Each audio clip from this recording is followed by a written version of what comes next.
Bonjour tout le monde. Aujourd'hui, on est à Victoriaville avec Gabriel Coulombe, co-porte-parole du Parti québécois en matière d'économie, qui nous fait le plaisir de répondre à quelques-unes de nos questions. Bonjour Gabriel. Bonjour. La première question que je voudrais te poser, ce serait concernant la viabilité économique d'un Québec souverain. Oui. En fait, dans l'étude Les finances d'un Québec indépendant, on a refait la démonstration. C'était la 6e fois qu'un exercice comme ça a été réalisé.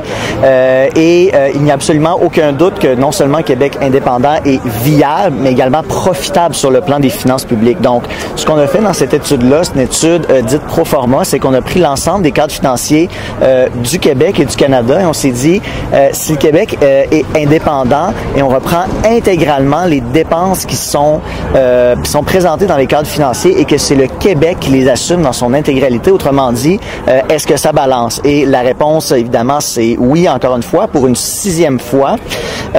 Et d'ailleurs, le lendemain de l'exercice de la présentation du rapport sur les finances d'un Québec indépendant, donc une motion qui était adoptée à l'unanimité par les députés de l'Assemblée nationale qui disait que l'Assemblée nationale du Québec reconnaisse la viabilité d'un État du Québec indépendant. Donc, tout le monde étant d'accord avec ça, il n'y a pas personne de sérieux qui a remis en question là cette capacité pour l'État du Québec de devenir indépendant. Donc, la question, c'est de savoir jusqu'à quel point c'est profitable, jusqu'à quel point c'est avantageux, puis notamment qu'on considère l'ensemble des dédoublements, donc 2 ministères du Revenu, 2 Conseils du Trésor, 2 ministères du Transport, 2 ministères de l'Environnement, de la Santé. Il y a tellement de dédoublements dans l'administration publique, donc entre les niveaux du gouvernement fédéral et du Québec, que les montants qu'on a calculés, que ça nous permet d'économiser environ entre 9 et 11 milliards de dollars par année. Donc ça nous dégage des marges de manœuvre très, très importantes. L'autre question que je voudrais vous poser, ce serait concernant la péréquation. Est-ce que vous pourriez un peu nous expliquer c'est quoi et comment ça s'appliquerait là, dans les circonstances? Oui, donc le programme de péréquation, qui est un programme fédéral qui est géré à même ses revenus directement. En gros, le gouvernement fédéral va collecter de l'argent dans l'ensemble des provinces du Canada, met ça dans une cagnotte, puis va redistribuer cet argent-là aux provinces qui ont ce qu'on appelle une capacité fiscale par habitant inférieure à la moyenne canadienne. Donc, un peu technique, un peu complexe, mais souvent, les fédéralistes vont tenter de faire peur en disant que le Québec n'a pas des moyens d'être indépendant parce qu'il reçoit de la péréquation. Sauf que quand on considère l'ensemble du portrait, ce qu'on constate, c'est que, premièrement, le Québec cotise à l'enveloppe de péréquation. Donc, on envoie de l'argent à Ottawa qui nous en retourne via le programme de péréquation, mais on a déjà, comme Québécois, cotisé dans cette cagnotte-là. Et c'est vrai qu'au net, on en reçoit quand même un montant intéressant, mais ce montant-là correspond pas mal exactement au montant qui serait économisé en éliminant les chevauchements et les dédoublements. Donc, autrement dit, en étant indépendant, certes, on ne reçoit plus de péréquation, mais les milliards de dollars qui sont économisés via la fin des chevauchements, des dédoublements, ça permet de compenser essentiellement le manque à gagner via le programme de péréquation. Donc, c'est pour ça que c'est vraiment une illusion de dépendance, la péréquation. On n'en est absolument pas dépendant. Et de comprendre aussi que ce que le Québec reçoit en péréquation, d'autres provinces le reçoivent en investissement durable, structurel dans leur économie pour soutenir leur activité économique. Donc, un chèque de péréquation qui est essentiellement un prix de consolation pour compenser plusieurs des désavantages que ça implique d'appartenir au Canada, ça vaut énormément moins qu'une politique économique adaptée à la situation du Québec, donc élaborée par le gouvernement du Québec dans les intérêts des Québécois, donc véritablement péréquation, une illusion de dépendance. Puis quand vous parlez de politique économique qui serait distincte pour le Québec, est-ce que donc est-ce qu'on se dit que l'économie du Québec est distincte de l'économie du reste du Canada? Oui, absolument. Puis d'ailleurs, je rebondis sur quelque chose que M. Carney a dit à plusieurs reprises en campagne électorale, à l'effet qu'il fallait qu'on aille au Canada une seule économie plutôt que 13 économies. C'est de la rhétorique qui peut bien paraître, mais c'est complètement déconnecté de la réalité parce que les intérêts économiques du Québec et de l'Ontario sont tout à fait distincts. Même chose par rapport à ce qu'on va avoir des maritimes dans l'ouest du pays.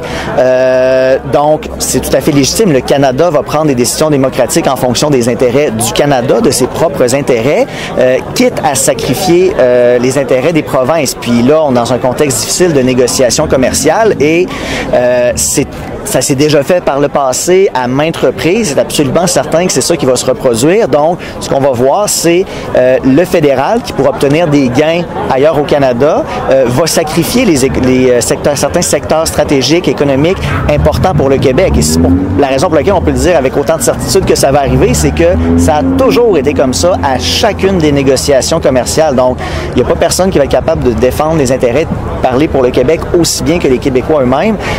On peut pas laisser le gouvernement fédéral faire ça à notre place parce que justement l'État fédéral qui est un État qui est obèse, qui a énormément plus d'employés, de fonctionnaires, 100 000 fonctionnaires de plus sous le gouvernement Trudeau, un État dont la taille a augmenté de 40% en l'espace de 10 ans, dont la dette a doublé, donc un État qui travaille d'abord et avant tout pour ses intérêts qui sont très très très rarement ceux du Québec. On peut juste penser à le classique exemple là, du soutien fédéral à l'hydroélectricité. Donc, pendant qu'il y a des milliards et des milliards de fonds publics du gouvernement fédéral qui sont investis dans les provinces, dans les maritimes à Terre-Neuve, Labrador, pour soutenir la construction de barrages hydroélectriques, Hydro-Québec, on a créé ça dans les années 60.